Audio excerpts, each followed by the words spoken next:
Assalamualaikum warahmatullahi wabarakatuh.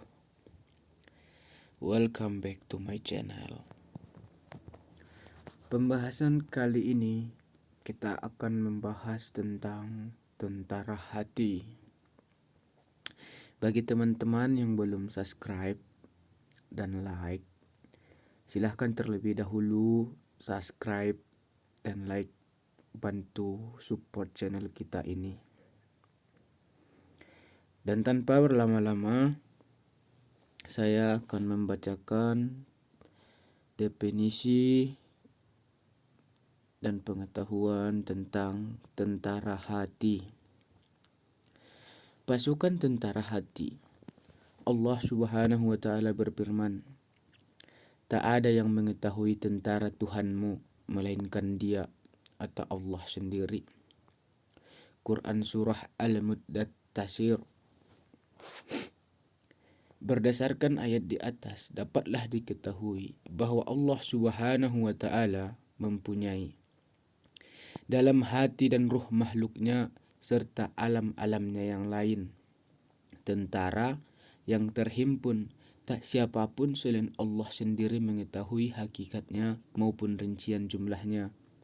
Adapun kini kami hanya ingin menyebutkan secara singkat tentang sebagian dari tentara hati, sebab itulah yang berkaitan dengan tujuan kita.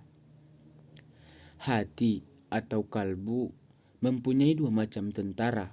Pertama, yang dapat dilihat dengan mata kepala, dan yang kedua, tidak dapat dilihat kecuali dengan mata hati. Dalam hal ini, hati seolah-olah sebagai panglima, sedangkan tentaranya sebagai para pelayan dan pembantu. Itulah yang dimaksud dengan pasukan tentara hati. Tentara hati yang dapat dilihat dengan mata kepala adalah tangan, kaki, mata, telinga, lidah, dan semua anggota tubuh yang tampak di luar maupun yang berada di dalam tubuh. Semua itu bertugas melayani hati dan diciptakan untuk mengikuti perintahnya. Maka hati berkuasa penuh atasnya serta mengendalikannya sesuai keinginannya. Dan semua itu memang diciptakan untuk senantiasa tunduk patuh kepada hati. Tak mungkin melawan ataupun memberontak terhadapnya. Apabila hati memerintahkan mata agar terbuka, ia pun terbuka.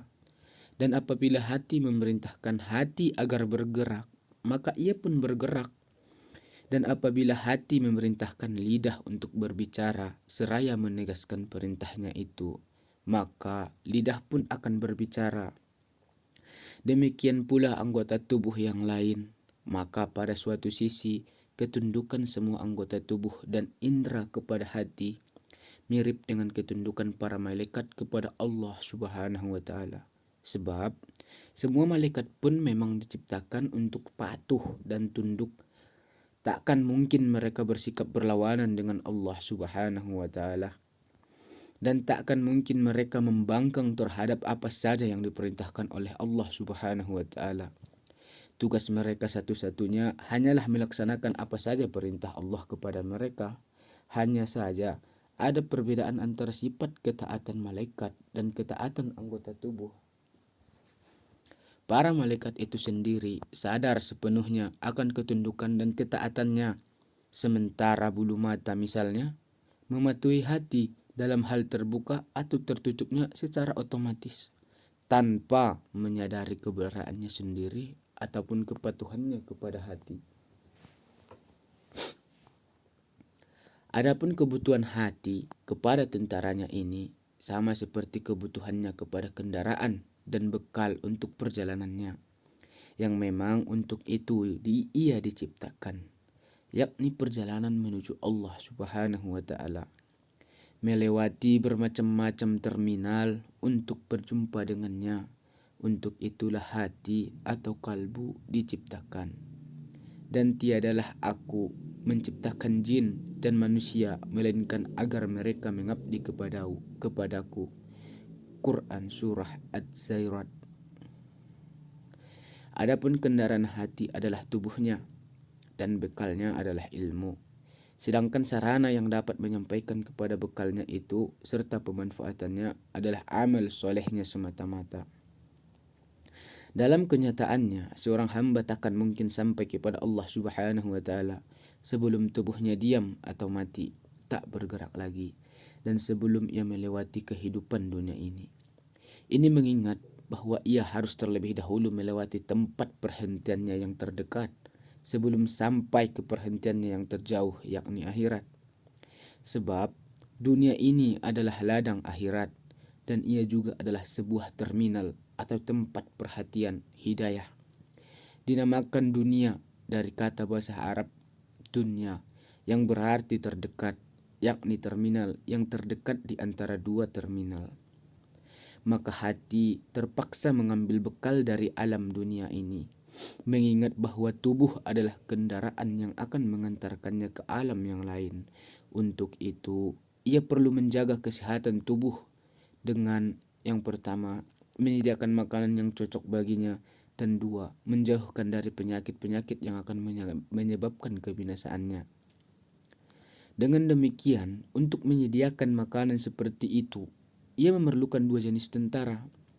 Yang pertama, yang batiniah, yaitu syahwat, ambisi, hasrat, selera makan, nafsu birahi, dan sebagainya. Dan dua, yang lahiriah, yaitu tangan serta anggota tubuhnya lainnya, mampu mendatangkan makanan dan berbagai kebutuhan lain. Maka diciptakanlah berbagai macam syahwat yang diperlukan dalam hati, dan diciptakan pula anggota-anggota tubuh yang merupakan alat bagi pemenuhan syahwatnya itu. Adapun untuk berhasil membela diri melawan berbagai penyebab kebinasaannya, hati memerlukan dua jenis pasukan. Yang pertama, tentara batiniah yang godop atau amarah atau emosi, yang dengannya ia akan mampu menolak berbagai bahaya yang dapat membinasakan dirinya dan melakukan pembalasan terhadap musuh-musuhnya. Dan dua, tentara lahiriah, yaitu anggota tubuh seperti tangan, kaki. Ia dapat bertindak berdasarkan sifat godop yang dimilikinya. Semua itu terjadi di luar upaya sendiri, sehingga anggota-anggota tubuhnya menjadi semacam senjata atau peralatan lain yang diperlukannya. Di samping itu, seorang yang memerlukan makanan tidak akan memperoleh sesuatu dari sekedar keinginannya untuk makan, sepanjang ia belum mengetahui tentang makanannya itu. Maka untuk ia membutuhkan dua jenis lagi. Yang pertama, tentara batiniah, yaitu indera pendengaran, penglihatan, penciuman, perabaan, dan perasaan. Yang kedua, tentara lahiriah, yaitu mata, telinga, hidung, dan sebagainya. Beberapa jenis tentara hati. Keseluruhan tentara hati tercakup dalam tiga jenis. Yang pertama, berfungsi sebagai pembangkit atau pendorong, baik untuk mendatangkan sesuatu yang bermanfaat dan cocok baginya, seperti halnya naluri, syahwat, atau ambisi, hasrat, dan sebagainya. Ataupun untuk menolak sesuatu yang bermudarat dan merugikan, seperti halnya naluri godop, emosi amarah. Pendorong seperti ini ada kalanya juga disebut keinginan atau kehendak, iradah. Kedua, yang berfungsi sebagai penggerak anggota tubuh demi mencapai berbagai tujuan.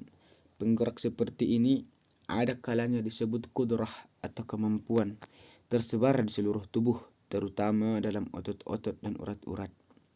Yang ketiga, yang berfungsi sebagai instrumen yang mencerap atau yang berpersepsi dan mencari tahu tentang segala sesuatunya, seperti yang dilakukan oleh seorang mata-mata, yaitu indera penglihatan, pendengaran, penciuman, perabaan, dan alat perasa, yang kesemua tersebar di bagian anggota tubuh tertentu. Karenanya, semua itu disebut instrumen pengetahuan dan pencerapan. Dan bersama setiap tentara hati yang berada dalam batin manusia, ada pula tentara jasmani, berupa organ tubuh yang terdiri atas lemak, daging, urat, darah, dan tulang. Yang kesemuanya itu memang dipersiapkan sebagai perlengkapan bagi semua pasukan tentara tersebut. Daya untuk memegang berada pada jemari tangan, dan daya penglihatan berada pada mata, dan begitulah seterusnya. Namun, kita sekarang tidak berbicara akan hal itu, karena itu adalah termasuk bagian dari alam nyata, tidak kasat mata. Sementara yang akan kita bahas adalah tentang tentara batiniah, yang tidak tampak bagi manusia. Jenis ketiga yang berupa instrumen pengetahuan dan pencerapan berbagai lagi menjadi dua bagian.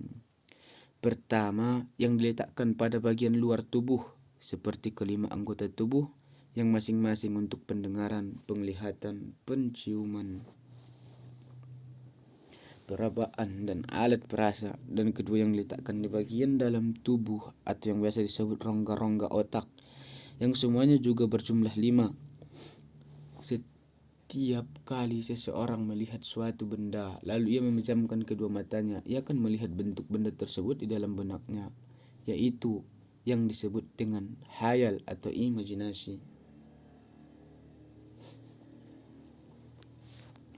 Kemudian, bentuk itu tetap ada padanya melalui sesuatu yang kita sebut sebagai tentara atau penghafal, yakni daya ingat.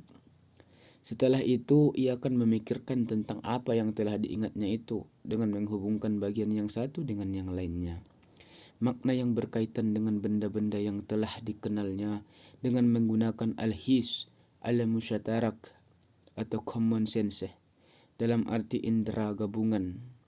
Dan seandainya Allah Subhanahu wa Ta'ala tidak menciptakan daya hafal, daya pikir, daya ingat, dan daya hayal, niscaya rongga-rongga otak akan kosong dari semua itu.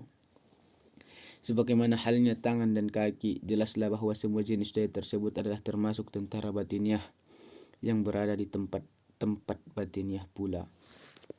Cukup sekian pembahasan kita kali ini.